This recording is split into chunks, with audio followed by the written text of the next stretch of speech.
නමෝ තස් භගවතු අරහතෝ සම්මා සම්බුද්දස්ස ශ්‍රද්ධාවන්ත හිතමිතුරනි, අද දවසේ දේශනාවේ මාතෘකාව තමයි ආධුනික ඒ වගේම මධ්‍යම කෙනෙකුට ආනාපානා සති භාවනාව සරලව වඩන ආකාර දෙකක් කියන එක.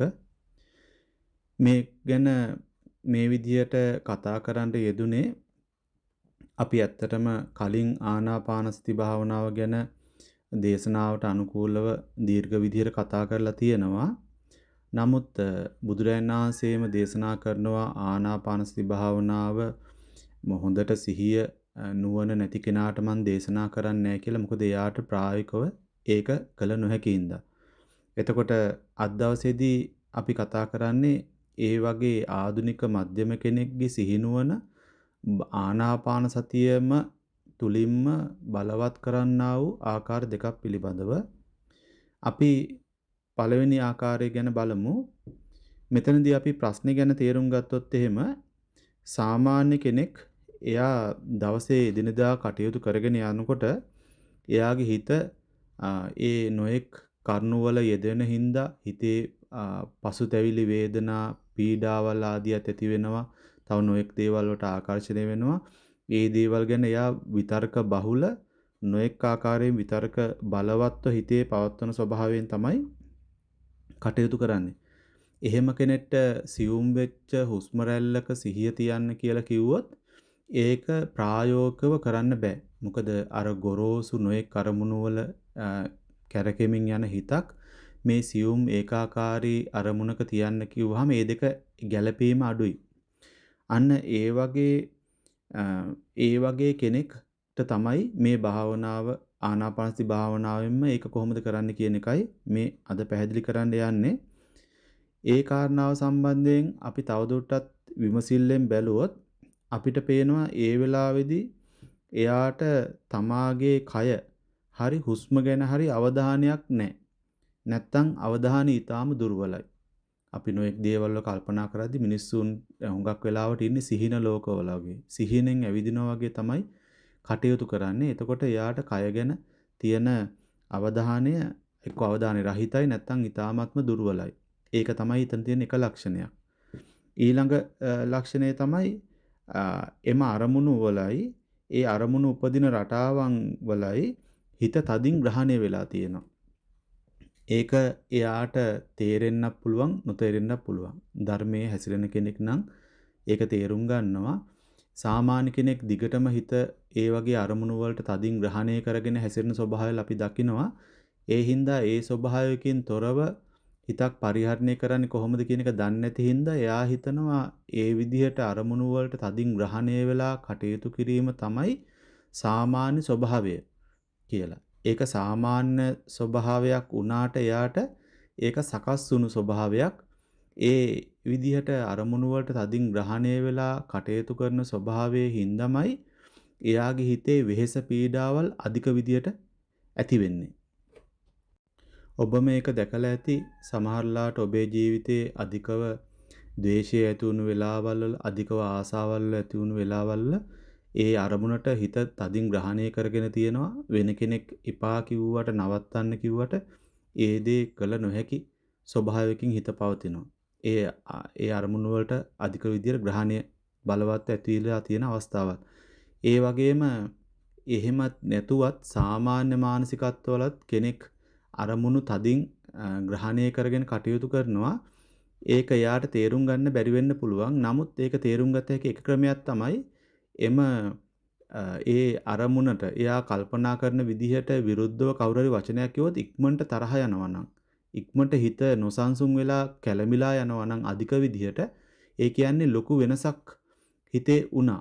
ලොකු වෙනසක් උනේ, ලොකු අපහසුාවක් ඉපදුනේ අපි අර ඒ අරමුණට අධිකව ග්‍රහණය වෙලා තිබුණ හින්දා ඒ ග්‍රහණය වෙනස් වීමේදී ඇතිවෙන වෙනස තමයි ඒ අත්දැකේ. ඒ හින්දා ඒ වගේ එයාට ඒ ගැන වටහා ගන්න පුළුවන්. කෙසේ වේවා බණ භාවනාවක් කරනවා නම් ඔබට ඒ ග්‍රහණය ලිහිල් වෙමින් යනවා අත්දැකීමේ හැකියාව තියෙනවා. දැන් අපි ඒකේ වැඩි විස්තර නැතුව මේක කරන්නේ කොහොමද කියන එකට යමු වෙමු. එතකොට ඒ ප්‍රශ්න දෙකෙන් තමයි හිත නිදහස් කරගන්න තියෙන්නේ. මොකද්ද? තමන්ගේ කය ගැන කිසිම අවධානයක් නැතිවීමයි. ඊළඟ කාරණාව තමයි ඒ අරමුණුයි අරමුණු වලට අරමුණු උපදින රටාවන්ට ඒවට ආශ්‍රව කියලා කියන්නත් පුළුවන්. ඒවට තදින් ග්‍රහණය වෙලා තියෙන ගතියයි. ඔන්න ඔය දෙක තමයි ඉවත් කරන්න උත්සාහවත් වෙන්නේ. එතකොට ඒක ඉවත් කරගෙන ආනාපාන සතියට යොමු වෙන්නයි උත්සාහවත් වෙන්නේ. අපි ඒක මෙහෙම තමයි කරන්නේ. එතකොට අපි කරන්න බලාපොරොත්තු වෙන එක විරුද්ධ පැත්ත තමාගේ කය දෙසට අවධානය ගැනීම. ඒක උපක්‍රමයකින් උපක්‍රමය මොකද්ද මේ වෙලාවේ නම් මේ ගන්න උපක්‍රමය තමයි හුස්ම රැල්ල.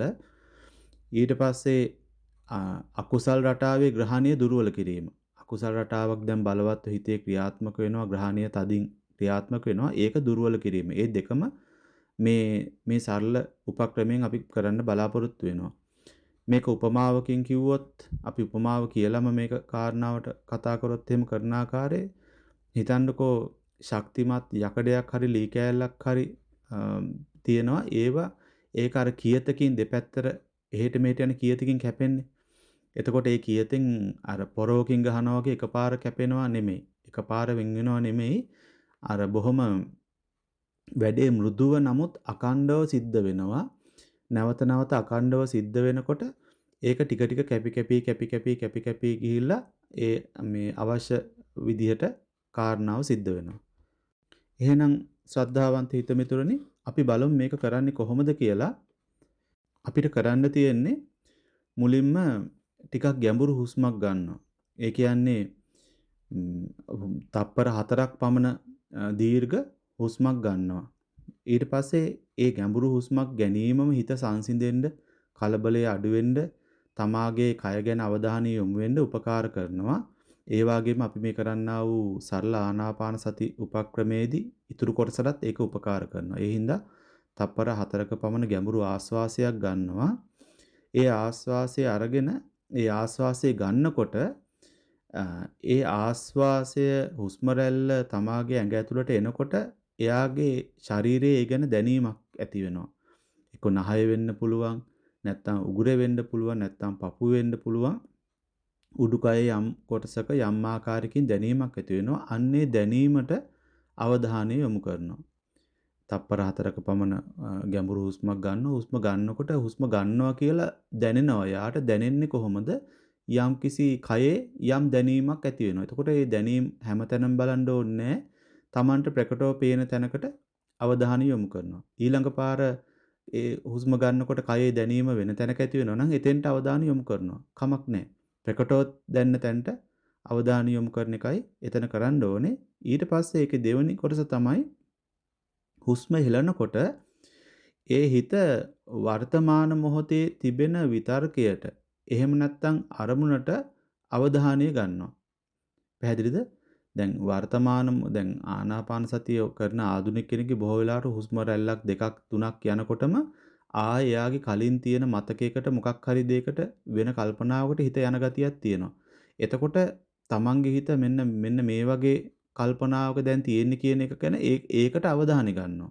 හුස්ම අරගෙන හුස්ම හෙලනකොටම දැන් මොකද්ද හිතේ තියෙන්නේ කියලා බලනවා. ඒ තියෙන එකට අවධානය ගන්නවා. ඒක සමහරවිට කය ගැනම වෙන්න පුළුවන්. ඒත් ප්‍රශ්නයක් නැහැ. නැත්තම් වෙන බාහිර දෙයක් ගැන වෙන්න පුළුවන්. ඒත් ප්‍රශ්නයක් නැහැ. ඒකට අවධානය ගන්නවා. අවධානය අරගෙන මේ කල්පනාවත් අතහරිමි කියලා හිතට විධානයක් දෙනවා. පැහැදිලිද? එතකොට හුස්ම හෙලනකොට ඒ වෙලාවේ හිතේ වර්තමානයේ තියෙන ස්වභාවයට අපි අරමුණු කරන අවධානය යොමු කරනවා. ඒක බාහිර දෙයක් වෙන්න පුළුවන්, හුස්ම ගැන වෙන්න පුළුවන්. කෙසේ වේවා ඒ කල්පනාවත් අතහරිමි කියලා අපි විධානයක් දෙනවා. එතකොට මොකද වෙන්නේ මෙතනදී මේ ඒ වෙලාවේ තියෙන අරමුණේ ග්‍රහණය අඩු වෙනවා. ඒ වෙලාවේ තියෙන අරමුණේ ග්‍රහණය අඩු වෙනවා. එතකොට ඒක බාහිර අරමුණක් නම් විශේෂයෙන්ම පටන් ගන්නකොට තියෙන ගොඩක් බාහිර අරමුණු වෙන්න පුළුවන් හිතේ. ඒ බාහිර අරමුණේ ග්‍රහණය අඩු වෙනවා. පොඩ්ඩයි. ඊට පස්සේ ඊළඟට අපි ආය හුස්ම ඉහළට ගන්නවා අර විදියට.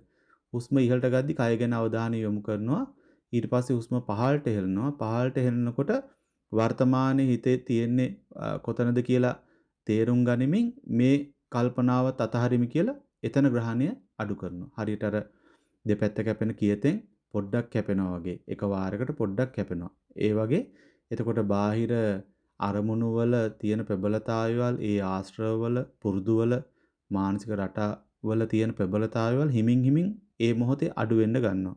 අඩු වෙමින් හුස්මින් හුස්මට ශරීරයේ හුස්ම රැල්ල ගැන කය ගැන අවධානය මේ පැත්තට ගන්නවා. පැහැදිලි නේද? අර පැත්තෙන් කොටසක් කපනවා මේ පැත්තට අවධානය වැඩි වෙනවා. අර පැත්තෙන් කොටසක් කපනවා මේ පැත්තේ කයට අවධානය ගන්නවා. එතකොට එයාට බොහොම පීඩාවකින් තොරව අපහසුවකින් තොරව සරල උපක්‍රමයකින් තමන්ගේ විතර්කයන් පාලනය කරන්න ඔක උපකාර කරගන්න පුළුවන්.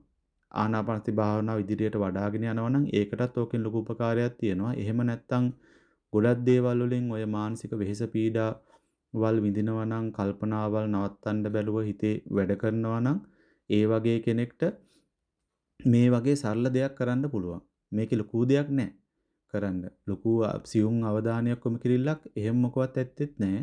හැබැයි අවශ්‍ය කාරණාව වෙනවා.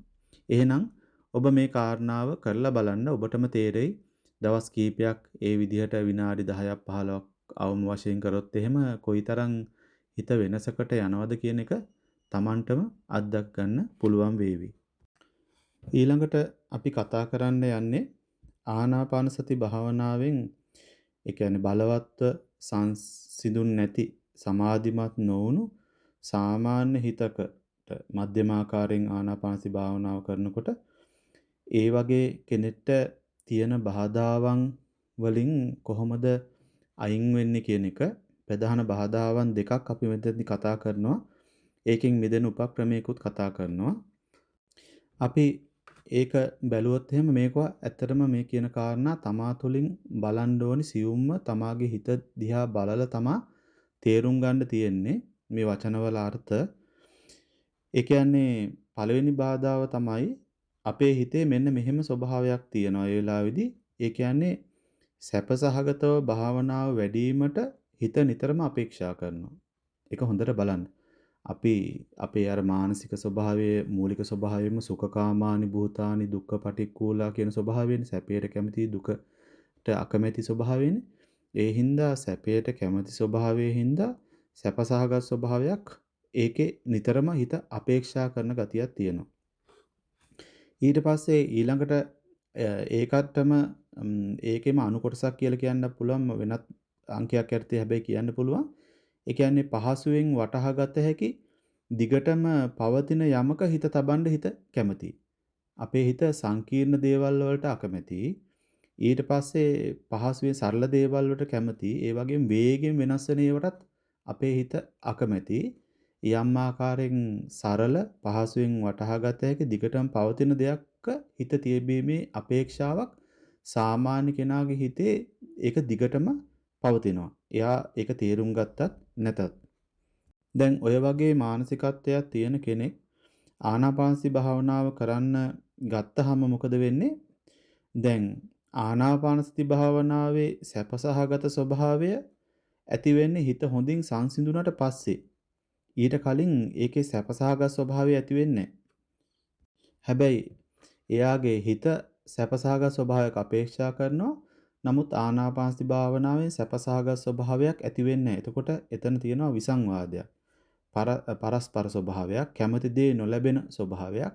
අන්න එතකොට හිතේ සියුම්ම නොරිස්සුම් ගති, අකමැති ගති ස්වභාවයන් ඇති වෙනවා භාවනා කරනකොට. ඒ වගේ සියුම් නොරිස්සුම් ගති, අකමැති ස්වභාවයකින් යුතුව භාවනාව කරනවා නම් ඒ වගේ හිතකින් ඒ වගේ හිතක් වැඩෙන්නේ නැහැ. කුසලයෙන් තමයි සැපය සංසිඳීම කියන එක ඉපදෙන්නේ. සැපේ සමග සංසිඳීම කියන ස්වභාවය ඒකේ හිතේ නොරිස්සුම් ගතියත් එක්ක අකමැති ස්වභාවයෙන් කරනකොට ඒකට විරුද්ධ පැත්තට තමයි හිත යන්නේ. ඒ ප්‍රශ්නෙට විසඳුමක් විදිහට අපි කලින් කතා කරලා තියෙනවා. ඒ කියන්නේ උපේක්ෂා සහගත මානසිකත්වයකින් පසු වෙන්න කියලා ලද්දෙයින් සතුට වෙන මානසිකත්වය ඊටාත්ම බලවත් කරන්න කියලා ආනාපානසති භාවනාවේදී අපි සමහර ඔය වාක්‍ය විධාන වාක්‍ය එහෙමත් කියලා දීලා තියෙනවා. වෙන මොකවත්ම ඕන එපා මේ හොඳටම ඇති. වෙන මොකවත්ම ඕනේ නැහැ. මේ හොඳටම ඇති කියලා යම් තියෙන ස්වභාවයෙන් හිත සතුට වෙන ගති ඒ වගේ ඒවා අවශ්‍ය පරිදි භාවනා කරනකොට කලින් කාලට හිතේ විතර්ක කරන්න කියලා. ඒ වගේම බොහොම හිත පහදවගෙන ගෞරවයෙන් භාවනාව කරගෙන යනවා. ඒවා භාවනාවට ඉඳ ගන්නවා නම් ඒකත් උපකාර වෙනවා. ඔය වගේ අර ලද්දේන් සතුට වෙන ස්වභාවය සකස් කරගන්නේ කොහොමද කියන එක අපි කලින් ගොඩක් කතා කරලා තියෙනවා.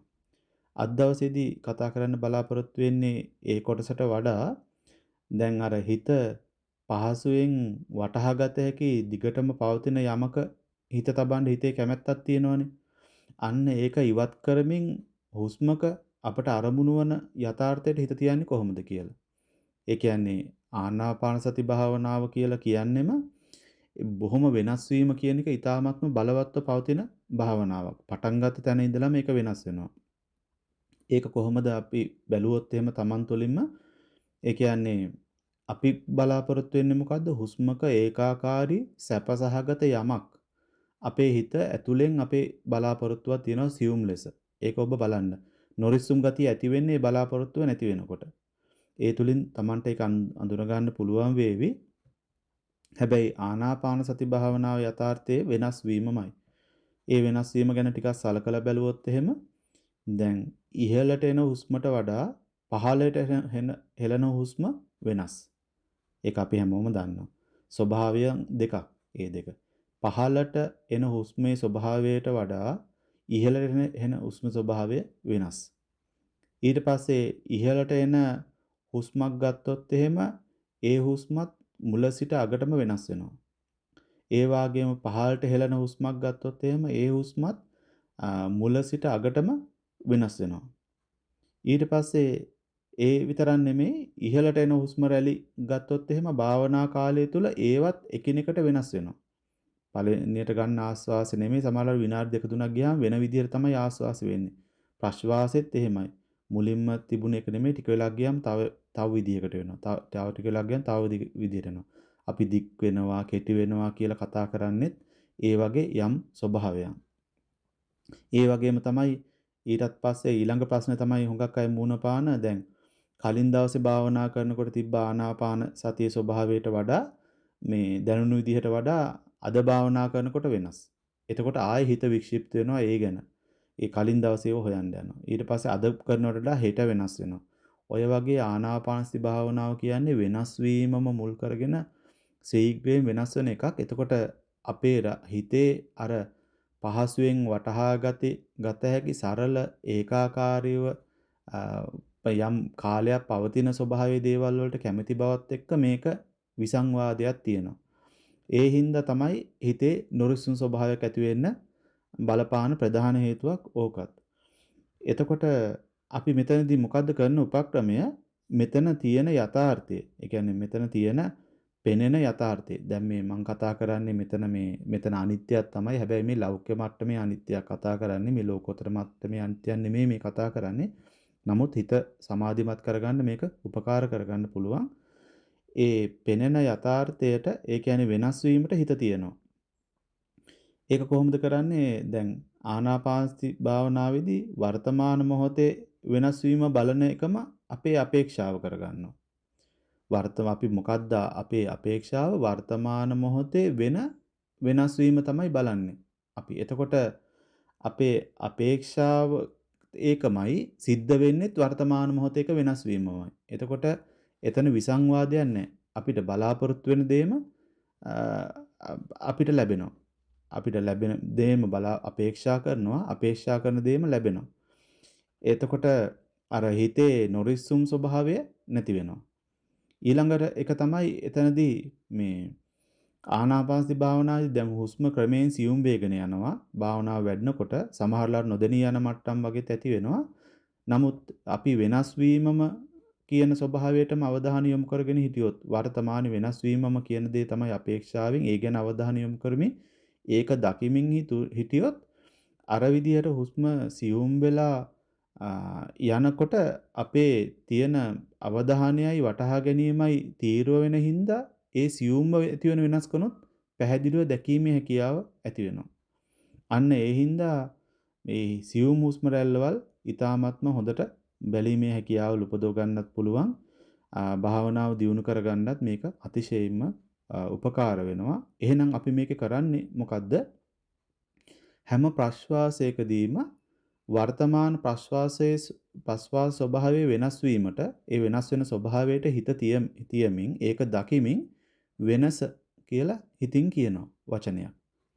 මේ අපි නැවත නැවත ඇයි මේ වචන කියන්නේ අපිට ඒක අමතක වෙනවා. හිතට එකපාරක් කිව්වට ඊළඟ පාරදී අපි ඕක වෙනස් වීම බලන්න කියලා තිබ්බට හිතට ඊළඟ පාර ඕව මතක නැහැ වෙන මොකක් හරි දෙයක් කරනවා. ඒ හින්දා අපි හැම ප්‍රශ්වාසකදීම වෙනස කියලා වචනයක් විධානයක් දෙමින් ඒ අවධානයෙන් ඉන්නවා වෙනස් ඒ තියෙන වෙනස් වීම ගැන. ඔච්චරයි කරන්න තියෙන්නේ. සරලයි. මේ එතකොට වෙනස කියන වචනෙන් අදහස් වෙන්නේ වෙනස් වීම කියන එක. පැහැදිලිද? වෙනස් වීම කියන එක ආශ්වාස ප්‍රශ්වාස කෙටි වෙනකොට පාවිච්චි කරන්න බෑ. ඒක ඒක වචන දිග වැඩි වෙනස කියන සරල වචනයක් භාවිතා කරන්න පුළුවන්. අන්න ඒ විදිහට ඒ කෙටි වචනේ භාවිතා කරනවා. එතකොට මොකද වෙන්නේ වෙන වෙන අරමුණු කරා හිත යන එකත් වේගෙන් අඩු වෙනවා. මොකද අපි නැවත නැවත හිතට කියනවා අපි මෙතන වෙනස් වීම තමයි බලන්නේ. වෙනස. ආය ප්‍රශ්වාස කරනකොට වෙනස කියලා කියනවා. එතකොට හිත වෙන තැන් වලට ගිහිල්ලා හිටියත් හැම ප්‍රශ්වාසයකදීම හිත නැවත නැවත ආනාපාන සතියට එන්න වෙනවා. ඊට පස්සේ අපි ඒකේ වෙනස් වීමම බලන්න පටන් ගන්නවා. එතකොට ප්‍රශ්වාසයේ වෙනස් වීම බලනකොට ප්‍රශ්වාසي මුල ඉඳන් අගට වෙනස් වෙන හැටි යාට පේන හැකියාව වැඩි වෙනවා. ඒක දිහා බලනකොට ඊට වඩා ආශ්වාසය වෙනස් වෙනදා ඒක පේන්නත් ගන්නවා. ඒකත් වෙනස් වීමත් පේන්න ගන්නවා. එතකොට හිත යථාර්ථය නම් වූ එතන තියෙන වෙනස් වෙන ස්වභාවයේ හිත තිබ්බා වෙනවා. පහසුවෙන් භාවනාව කරගෙන යන්න ඒක උපකාරයක් වෙනවා. එහෙනම් මේක මේ වචන වලින් ඔබට පැහැදිලි කරා ඔබ තමන් තුළින් හිත දිහා බලමින් මේකේ අර්ථ වටහා ගන්න ඔබට තේරෙවි මේ කියන කාරණාව මෙහෙම නේන්නම් කියන එක. ඊට පස්සේ ටික දිනක් ඒ විනාඩි 15ක්වත් අවම වශයෙන් විනාඩි 20ක්වත් අවම වශයෙන් ඒ ආනාපානසති භාවනාව කරලා බලන්න. එතකොට ඔබට තේරෙවි ඒක කියන තරම් අපහසුයක් නෑ. කරගෙන යන්න පුළුවන් අපේ අවධානය මට්ටමත් යම් හොඳ මට්ටමක පවත්වගෙන ආනාපාන සතියත් කරගෙන යන්න පුළුවන් කියලා ඔබට වැටහෙවි. එහෙනම් මේ සියලු දහම් කාරණා ඔබට ඒ තමාගේ භාවනාව දියුණු කර ගැනීම පිණිසම හේතුපකාර වේවා කියා ආශිර්වාද කරනවා. හැම දිනාටම තෙරුවන් සරණයි.